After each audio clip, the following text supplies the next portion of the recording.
YouTube அன்பர்களுக்கு வணக்கம். இன்று ஜோதி லோட்டஸ் சேனலிருந்து நாங்கள் இன்றைக்கி வத்த குழம்பு செய்வது எப்படி என்று சொல்கிறோம். ஒவ்வொரு பொருளும் நீங்கள் எடுத்து வச்சுக்கோங்க.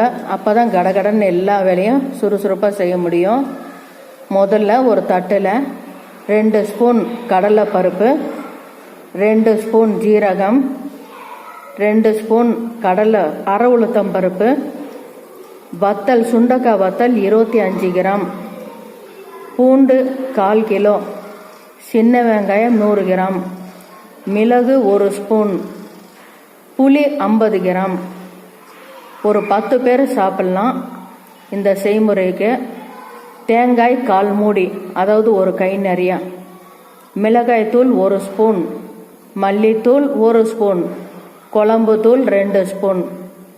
அவ்வளோதாங்க. இதெல்லாம் தனித்தனியாக எடுத்து வச்சுக்கோங்க.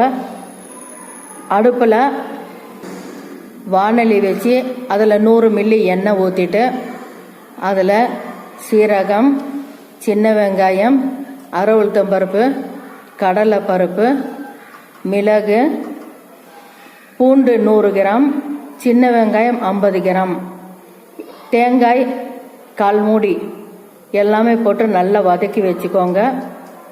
அது ஆறின வாட்டி மிக்சி ஜாரில் போட்டு கரகரன்னு தான் அரைக்கணும். நைஸாக அரைச்சா டேஸ்ட்டு வராது. கரகரன்னு அரைச்சி வச்சுக்கோங்க.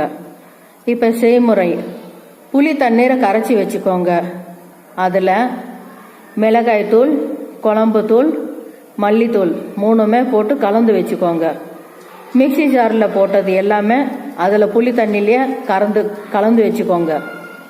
அது வச்சுக்கிட்டு தனியாக ஒரு வாணலியில் மேலும் 100 மில்லி, 200 மில்லி சொல்ல வேண்டியது 100 மில்லி சொல்லிட்டேன். இப்போ இன்னொரு 100 மில்லி எடுத்து வச்சுக்கிட்டு நீங்கள் வாணலியில் ஊற்றிக்கோங்க. வத்த குழம்பு எல்லாம் இந்த மாதிரி கெட்டியான குழம்பெல்லாம், கார குழம்பெல்லாம் கொஞ்சம் எண்ணெயாக இருந்தானா நல்லாயிருக்கும், சூப்பராக.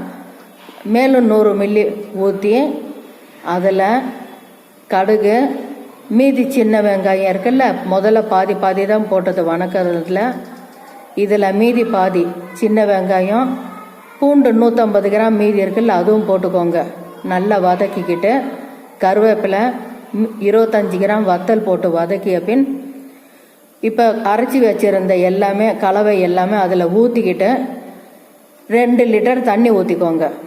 ஊற்றினாக்கா 1 லிட்டர் கூட ஊற்றிக்கோங்க. ஏன்னா நீங்கள் தண்ணியாக சாப்பிட்ற மாதிரி இருந்தனா 2 லிட்டர் ஊற்றலாம். கொஞ்சம் கெட்டியாக